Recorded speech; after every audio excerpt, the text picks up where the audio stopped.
justement, on va aborder une idée qu'ont certains, avant la fin de l'année, se mettre à réaliser des travaux pour défiscaliser, pour profiter d'une carotte fiscale. Est-ce une bonne idée ou une fausse bonne idée? On va en parler avec Jean-Marc Le Prado, le président du cabinet Enola. Il vient de nous rejoindre. Bonjour Jean-Marc. Certains auront l'idée, Jean-Marc, de réaliser des travaux avant la fin de l'année pour réduire leurs impôts. Et vous allez nous dire pourquoi, dans certains cas, c'est une fausse bonne idée. Quand même, avant la fin de l'année, il reste donc 5 mois.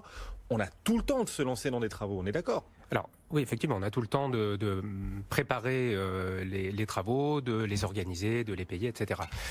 Beaucoup de prudence sur les travaux cette année. D'une manière générale, faire des travaux quand on est à la tête d'un patrimoine immobilier à usage locatif est tout à fait pertinent, puisque les travaux sont déductibles. D'abord des loyers, peuvent ensuite générer un déficit global qui va venir s'imputer sur le revenu global, donc générer une économie d'impôt qui peut être tout à fait substantielle. En revanche, pour 2019, très attention, puisque, je ne sais pas si tout le monde l'a bien en tête, mais lors du passage au prélèvement à la source l'année dernière, il y avait déjà une première usine à gaz qui était prévue sur les travaux réalisés en 2018, on les oublie aujourd'hui. Les gens qui vont réaliser des travaux en 2019 vont être dans 2 cas. Premier cas, ce sont des travaux d'urgence. Quoi qu'il arrive, vous avez votre toit qui est tombé suite à une tempête, il faut refaire le toit. Vous avez eu un dégât des eaux extrêmement important, il faut refaire des travaux. La notion d'urgence et de caractère indispensable des travaux fait que la totalité des travaux seront déductibles. Deuxième cas de figure, vous avez fait un achat. Vous êtes passé chez le notaire, vous êtes devenu propriétaire en 2019 et vous faites des travaux d'amélioration, de restauration, etc. Tout sera déductible normalement. En revanche, et très attention, les gens qui sont propriétaires d'un bien immobilier à usage locatif acquis avant le 1er janvier 2019 et qui vont réaliser des travaux d'embellissement, des travaux entre 2 locataires, on change la cuisine, on remet un coup de peinture, on refait un parquet. Ces travaux-là ne seront déductibles qu'à hauteur de 50% sur la déclaration de revenus de 2019. Parce que le bien était acquis avant 2019. Voilà, absolument. Alors, pourquoi? Oui, c'est la vraie question. Pourquoi? C'est une excellente question.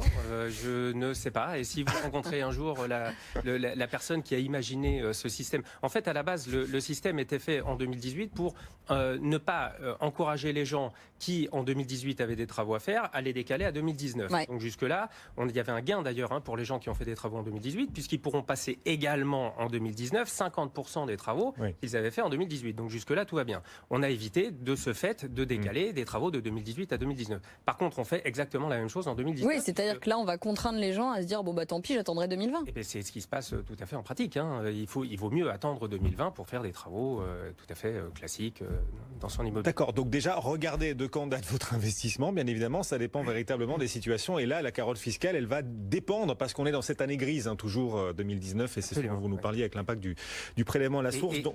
Pardonnez-moi, très attention au caractère exceptionnel des travaux, parce que je pense qu'il va y avoir beaucoup de discussions à partir du moment où il y a beaucoup de flou dans la loi et il va y avoir beaucoup de discussions avec l'administration fiscale sur le caractère urgent et indispensable. Donc la première étape, c'est d'analyser votre situation actuelle. Et puis une fois qu'on l'a analysé, on peut partir en vacances, faire son choix et être certain de la stratégie à mener d'ici la fin de l'année. Enfin, qu'est-ce que vous conseillez selon les situations dans lesquelles on peut se trouver?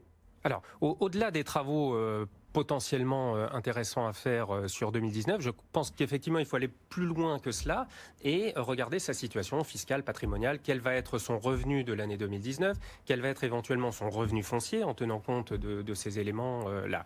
Et une fois qu'on a fait cet état des lieux-là, et deuxième aspect important à voir, est-ce qu'on est dans une option de refaire de l'investissement? Est-ce qu'on est dans une option d'optimisation du patrimoine existant? Et à partir de ce moment-là, effectivement, on a tout le temps nécessaire pour, par exemple, mettre en œuvre une stratégie de réinvestissement ou de déficit foncier sur cette année. Puisque là, pour le coup, si vous achetez un bien aujourd'hui et que vous faites des travaux avant la fin de l'année, ils seront totalement déductibles. D'accord. Si j'ai investi en Pinel? Alors, si on fait en Pinel, peut être tout à fait intéressant dans certains cas, naturellement. En revanche, également, ne pas oublier que ce qui déclenche l'économie d'impôt, c'est l'année de la livraison. Ouais. Donc, si vous voulez avoir un effet fiscal sur cette année, il faut non seulement que vous deveniez propriétaire avant la fin de l'année, mais en plus de cela, il faut que le bien soit livré avant la fin de l'année. Ce qui est peu probable, sauf si c'est une queue de programme, quoi. Voilà, c'est ça.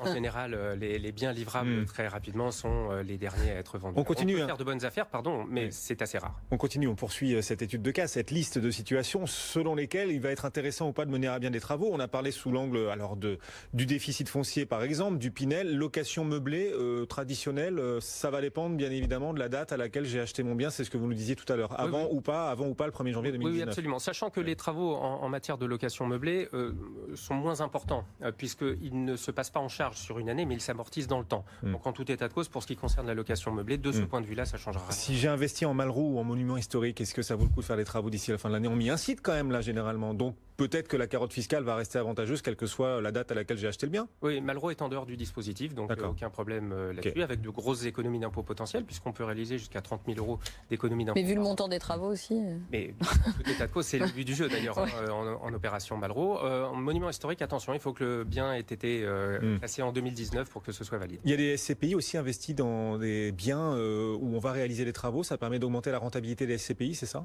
Oui, alors la pierre papier est un outil tout à fait pertinent dans certains cas pour l'investisseur, qui permet d'obtenir les mêmes économies d'impôts dans les mêmes conditions que lorsqu'on fait un investissement direct. Enfin, quasiment dans les mêmes conditions que lorsqu'on fait un investissement direct. Bon, et on parlait du retour d'encadrement des loyers avec Marie il y a un instant. Le retour d'encadrement va dissuader beaucoup de propriétaires bailleurs de se lancer dans des travaux. Ça va coûter trop cher par rapport au rendement locatif qui lui a tendance à plafonner. Pour être honnête, je suis pas certain. Je suis pas certain de cela. Des travaux, quand on a un patrimoine immobilier, il faut l'entretenir. Dans tous les cas, il faut l'entretenir. Alors, il y a les travaux très urgents, il y a les travaux, on va dire, qui font plaisir à l'investisseur. Ceux-là, peut-être, vont être reniés. Mais en tout état de cause, il faut bien entretenir son patrimoine. Si vous voulez continuer à louer votre bien, vous ne pouvez pas ne pas faire de travaux. C'est aussi une façon de fidéliser son locataire, vous avez raison. Absolument. Jean-Marc Le Prado, le président du cabinet Enola. Et oui, vouloir réaliser des travaux avant la fin de l'année pour défiscaliser, ça peut parfois être une fausse bonne idée. Vous nous l'avez parfaitement bien expliqué. Merci beaucoup d'être venu nous voir sur BFM. Marie, on se retrouve demain pour de nouvelles aventures. 10h32 sur BFM Business, plus 0,1%, le CAC 5584 points. On en parle tout de suite avec notre trader Jean-Louis Cussac, Giovanni Philippot. À tout de suite.